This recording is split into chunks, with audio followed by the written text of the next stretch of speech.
Hey guys, welcome to You the Boss podcast, episode 47. I'm your host, Pam, and today we're going to be talking about imposter syndrome. I've named this episode Imposter Syndrome Part 2 because we did an episode on imposter syndrome a while back. It's episode 15. In that episode, we defined imposter syndrome and how it shows up and a little bit of how to be able to combat it. So if you haven't already checked that episode out, definitely do so. In this episode, we're going to talk about how perfectionism plays a role in imposter syndrome and just being able to kind of combat some of that and being able to erase those feelings of feeling like a fraud. So we've already experienced imposter syndrome. You may feel it less some days, but it still comes and it still goes. And maybe you're at a speaking engagement and it pops into your head, someone stops you in your tracks and with a question and it pops into your head and you're immediately like, this is why I feel like a fraud, because someone who is actually doing this work, someone who is actually a speaker is not getting, stopped in their tracks. They're not stumbling on their words. They're not, facing this kind of situation. You have these thoughts like maybe you're just not good enough, or maybe you're holding yourself back just from that moment of, again, stumbling on the words or feeling like you're stuck in a question that someone asked you. And you think that because this other person or this image of this perfect person of what it is that you're doing looks, you're allowing it to stop you, to maybe almost keep you too small. Like I mentioned last week, perfectionism. See, I messed up there. Perfectionism really causes a dent in your confidence and the skills that you do have. So, why don't we take a few minutes and celebrate our wins? We don't realize a lot of the time whenever we've been doing something for a while just how skilled we are. And maybe you're not feeling as confident in what it is that you're doing, or you feel like your skills have gotten a little bit dull. We should look into maybe getting a mentor, connecting with someone who might be already skilled or at a different level that we would want to be at so that we can continue to learn. I've actually come up with a list of a couple things to help continue breaking the cycle of imposter syndrome and reframing the mindset around that perfect person that you think you should be, or maybe just highlighting how perfectionism shows up and the ways that we can continue to impact that little voice that causes imposter syndrome. So, number one, identify the triggers to that voice and challenge it. Whenever that little voice comes up and it says, look, you messed up here, you're not as good as you think you are, say, what about this person who made the same mistake and I think they're great?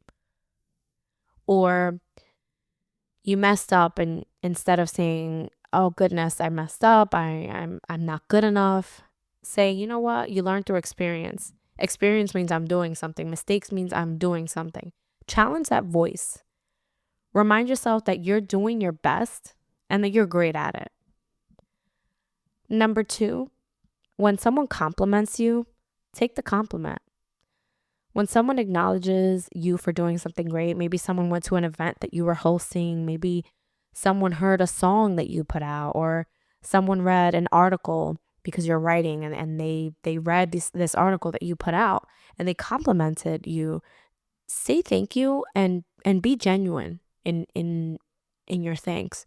Don't let this voice talk you out of receiving your praise. As a human being, we love to be praised. We love to be seen. We love to be acknowledged. So when others compliment you, say thank you and remind yourself that they're not just complimenting you, just from like a small bad place in them. They're complimenting you because they agree. They agree that you're great at what you do.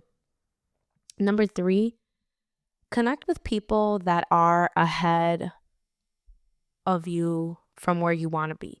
So whether that's someone who is more knowledgeable in writing music, someone who's more knowledgeable in writing speeches, maybe It's someone who's a better dancer than you, a better teacher than you, someone who's a better writer than you. Maybe you don't have immediate access to some of these people, but definitely put yourself in a position where you can get access to what it is that they know. A lot of people that are successful, they put themselves out there. They tell their story. They give their skills away for free. Put yourself in those positions to be able to get mentorship from them.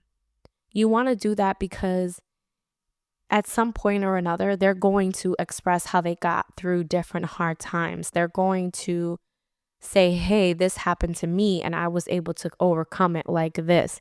You want to put yourself in a almost a reflective mindset with this person because it'll help fuel you. So whenever that little voice shows up and you think that you're supposed to be perfect and you think that you're supposed to be just pristine in this way, you'll be able to realize and see this reflection from this person and say, you know what, it doesn't have to be that way because I already know that this person is successful in what they do and they've been through that and they have overcome it and I can too. Number 4, remember that failure doesn't mean you're an imposter. Actually, failing means that you're trying and that you're learning. You know, sometimes we'll make a mistake and say, I have to start from zero. I have to start from scratch. And that's actually not true. Whenever you make a mistake in doing something, it means when you start again that you're starting from experience. You've learned something. So you're not starting from zero. You're already ahead of where you think you were. Don't let a mistake reinforce the imposter syndrome voice because ultimately the imposter syndrome is just coming from a place of doubt that shouldn't exist. You don't want to give that voice any more fuel than it needs. You want to remind yourself that failing means you're trying and you're already ahead of the game just from doing and moving.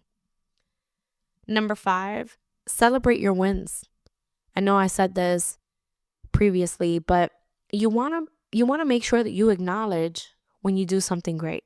I don't mean like if you made an extra $50 at this event or you upped your prices in something, you celebrate and go spend $300 because you made an extra 50. No, I mean, pat yourself on the back.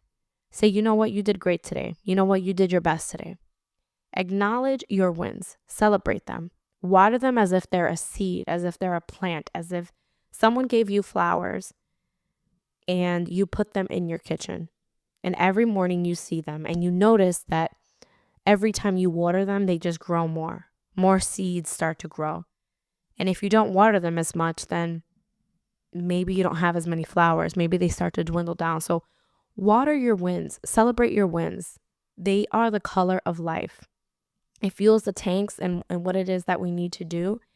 And someone very dear to me says, no one does what you do how you do it. So definitely celebrate those wins. Remember that you're unique and what you do, no one else does.